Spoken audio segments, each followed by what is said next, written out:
السلام عليكم ورحمة الله وبركاته. اللهم صل وسلم وبارك على سيدنا محمد عليه أفضل الصلاة والسلام. هنعمل مع بعض النهاردة كنافة. رمضان قرب، كل سنة وانتم طيبين واللهم بلغنا رمضان. ونعمل كنافة سادة اللي هي بتاعت زمان، سهلة وسريعة. أنا معايا أول حاجة هنعملها الشربات أو الشير. دول كوبايتين أو مجين سكر يا جماعة، حبيبات زيهم بالظبط بنفس المج، كوبايتين أو مجين مية. اللي هنعاير بيه السكر هو اللي هنعاير بيه المية. يبقى مجين ومجين. هنحط عليهم ايه؟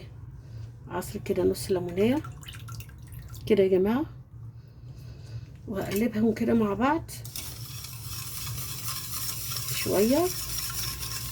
قلبت السكر يا جماعه كده مع الميه، هنزل عليهم بكيس كده فانيليا، وطبعا حطينا عليهم الليمون، وهغطيهم واحطهم على النار يغلوا. اول لما يغلوا بعدها سيبها 10 دقايق ونشيل كده ايه العسل بتاعنا. انا هغطيه.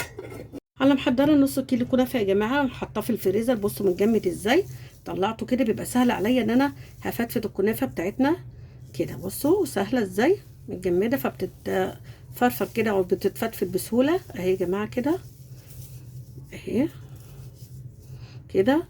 ممكن تحطها في الكبه وتضربوها، لكن هي مش سهله. هي بصوا بسهوله، بصوا بتنزل معانا كده.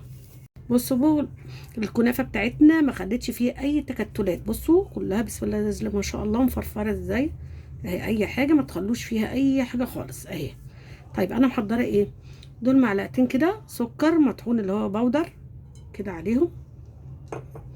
هقلبه كده فيها برضو بايديا يا جماعه من تحت كده لفوق. بص انا قلبت كده السكر، عايزه من تحت لفوق كده، يعني السكر عشان السكر بيساعد على ان الكنافه تاخد من جوه لون حلو يا جماعه. بس كده اهو، مفيش اي حاجه خالص. طب احنا محضرين ايه مع بعض؟ دي كوبايه سمنه، كوبايه سمنه. بص اعملوا باي نوع سمنه موجود عندكم، بس الحلويات الشرقي بتحب السمنه بتاعتنا البلدي. دي سمنه بلدي اللي هي البقري اللي هي الصفرا. هنزل كده شويه شويه واقلب بايدي. خلي دول كده معانا. عارفين عايزاه كده الكنافه بتاعتنا تشرب كلها كده السمنه. بس وكاني كده ببس الكحك.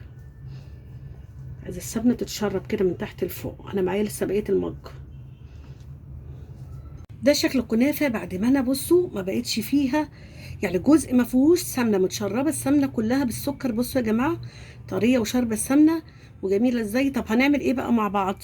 محضره صينيه معانا مع بعض اهو يا جماعه، ديت حاطه فيها كميه سمنه كويسه، معلقتين سمنه كبار كده.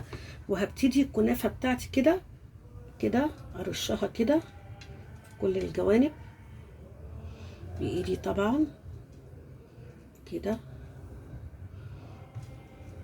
انا ضغطت عليها بايدي يا جماعه. وبصوا محضره كيس معايا عشان لازم تضغطوا عليها جامد كده اهو. محضره حاجه تانية، بصوا صينيه كده وهضغط عليها كده رايح جاي كده كده على الصينيه بتاعتنا كده، عشان انا عايزاها تبقى مضغوطه تطلع مكعب او قطعه مربعه واحده.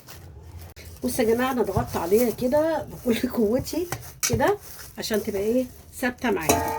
بصوا الكيس اهو شلناها اهي بسم الله ما شاء الله. انا باقي معايا شويه سمنه صغيرين كده اللي احنا حطيناها، احطها كده على الوش كده.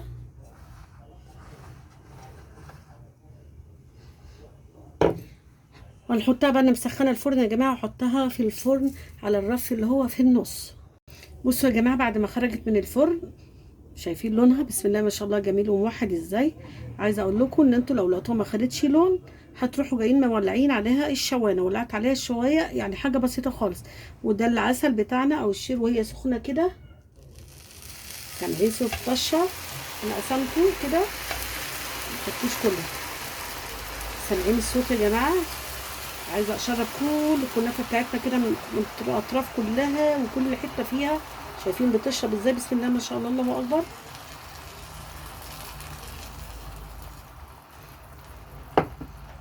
بصوا بقى يا جماعه انا هسيبها تشرب العسل بتاعها واسيبها عايزاها تبرد عشان ان انا اعرف اقطعها. ده الشكل النهائي لصينيه الكنافه بتاعتنا او طبق كنافه.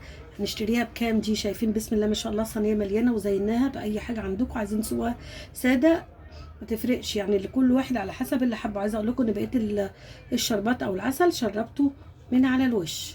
وان شاء الله اللي اتفرج على الفيديو بتاعنا ويعجبه يدعمنا بلايك واشترك في القناه وفعل الجرس عشان يوصل له كل جديد.